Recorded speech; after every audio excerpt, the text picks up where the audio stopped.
नमस्कार, मी सारिका आणि छोटीशी अशा या माझ्या चॅनलवर सगळ्यांचे सहर्ष स्वागत आहे. कशा आहात? अशा करते स्वस्त असाल, मस्त असाल, आनंदी असाल आणि हसत असाल. अक्षय तृतीया हा फार मोठा सण आहे, त्यामुळं अनेक सारे व्हिडिओ मी अक्षय तृतीयेवर तुमच्यासाठी करत आहे. त्यातील सगळ्यात मोठा प्रघात असणारा अक्षय तृतीयेला करायचा आपला हे म्हणजे की पितरांची शांत किंवा पित्र जेवायला घालणं, पितूर जेवायला घालणं. अशा वेगळ्या वेगळ्या शब्दांमध्ये वेगळ्या वेगळ्या राज्यांमध्ये हा साजरा केला जातो अक्षय तृतीया. तर पितरांना त्यामध्ये जास्त महत्त्व दिलेलं आहे अक्षय तृतीयेला सुद्धा. तर पितरांसाठी अत्यंत शुभ मानला जाणारा हा दिवस. आपले या दिवशी पितृ उपाय करणं हे अक्षय फल देतात. पितरांचे खूप सारे आशीर्वाद आपल्याला मिळतात. आपली मुलं बाळ, आपला वंश, आपला बिझनेस, आपल्या नोकऱ्या, आपल्या मुलांची लग्न हे सगळं व्यवस्थित होण्यासाठी पितरांची अतिशय गरज आहे, त्यांच्या आशीर्वादाची. तुम्ही जिवंत असताना त्यांना काय त्रास दिलात, पण आता तुम्ही त्यांच्यासाठी काय करत आहात ह्याला सुद्धा तेवढंच महत्त्व आहे. त्यामुळे ज्यांनी चुका केल्यात आपल्या मागच्या पिढीशी वाईट वागून, त्यांनी कमीत कमी या रूपानं तरी पितरांचे आशीर्वाद आपल्यावर मिळवावे. तर चला, पितृ उपाय हे मी तुम्हाला असं सांगते. तर तीळ तर्पण सगळ्यात मोठा उपाय येतो अक्षय तृतीयेला, तो करणं म्हणजे तीळ तर्पण. काळे तीळ, पाणी आणि कुशा म्हणजे हे मिळतं, कुशास नावाचं ते मिळतं, दर्भ नावाचं मिळतं, ते वापरून घरात तर्पण करा. पितरांना समाधान मिळते, घरातील आर्थिक अडचणी कमी होतात. पुरुषांनी ती अंगठी घालायची आणि दक्षिण दिशेला तोंड करून ते ह्याचं तर्पण करायचं, तिळाचं तर्पण करायचं, तिळाच्या पाण्याचं, म्हणजे घरातील हे अडथळे दूर होतात.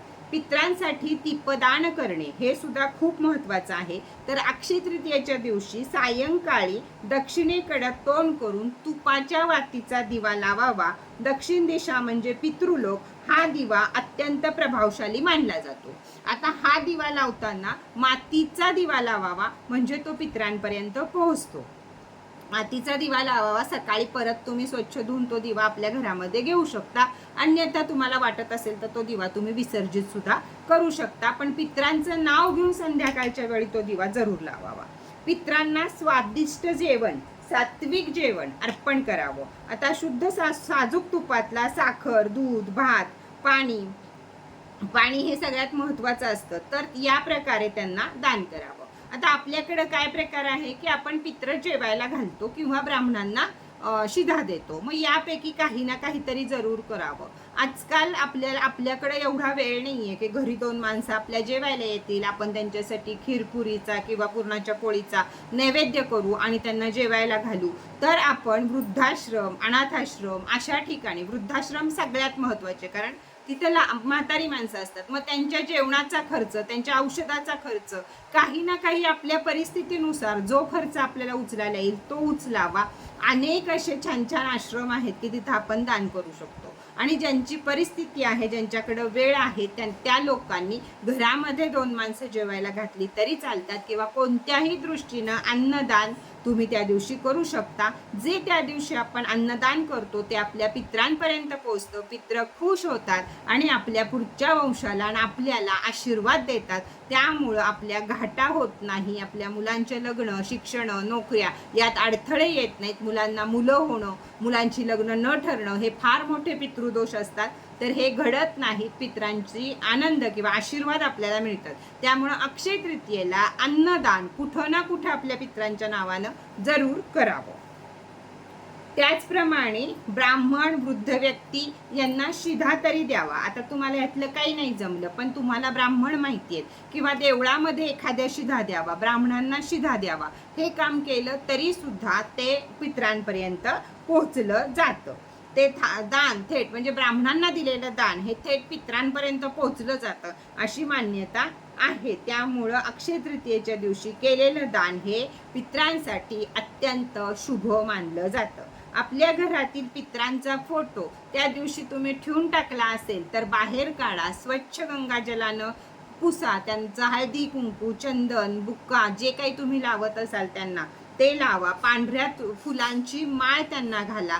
त्यांच्या समोर दिवसभर एक तुपाचा दिवा लावून ठेवा. एका मातीच्या भांड्यामध्ये पाणी ठेवा आणि काय जो तुम्ही नैवेद्य केला असेल तो ठेवा. घरामध्ये सगळ्यांनी कृतज्ञतेची भावना ह्यानं त्यांना नमस्कार करा की बाबा जे कुणी तुमचे असतील, आई वडील आजी आजोबा काय असतील, त्यांना प्रार्थना करा की आम्ही तुमचे वंशज आहोत, आम्ही तुमच्यासाठी हे सगळं करत आहोत, तर पितरांनी तुम्हाला आशीर्वाद द्यावेत यासाठी त्यांना चुकलेल्याची क्षमा मागावी आणि त्यांच्याकडनं आशीर्वाद घ्यावे. पितरांचे आशीर्वाद माझ्या कुटुंबावर सदैव राहावेत एवढं म्हटलं तरी सुद्धा पुरेसं आहे. काही नाही सुचलं तुम्हाला तर हे 5 उपाय अक्षय तृतीयेला आपल्याला पितरांसाठी खास करायचे आहेत. कसे वाटले हे उपाय तुम्हाला यासाठी छान छान कमेंट करायच्या आहेत. त्याचप्रमाणे जर तुम्हाला क्रिस्टलमध्ये किंवा कोणत्याही वस्तूंपैकी काही हवं असेल तर वरती दिलेल्या नंबरच्या ऑफर रोजच्या रोज स्टेटसला चेक करत जा. आपल्याकडे आता क्रिस्टलचे रेट वाढणार आहेत का, तर क्रिस्टल हे 3च भारतात मिळतात, बाकी सगळे भारताच्या बाहेर मिळतात. युद्धाचा परिणाम कुठंतरी थोडासा आता क्रिस्टलवर सुद्धा होणार आहे, तर क्रिस्टलचे रेट वाढतील. जर जे काही तुम्हाला घ्यायचं असेल तर ते तुम्ही लवकरात लवकर घेऊ शकता. जे काही तुम्हाला बोलायचे हवं आहे तर या नंबरवरती तुम्ही मला व्हॉट्सअप मेसेज करू शकता, फोन कोणीही करू नका. तर चला, आजचा व्हिडिओ कसा वाटला हे जरूर छान छान कमेंट करून सांगा. जास्तीत जास्त जणांपर्यंत शेअर करा, लाईक करा, सबस्क्राईब केलं नसेल तर सबस्क्राईब करा. तर चला, परत भेटूया नवीन माहिती बरोबर, नवीन व्हिडिओ बरोबर. तोपर्यंत टाटा.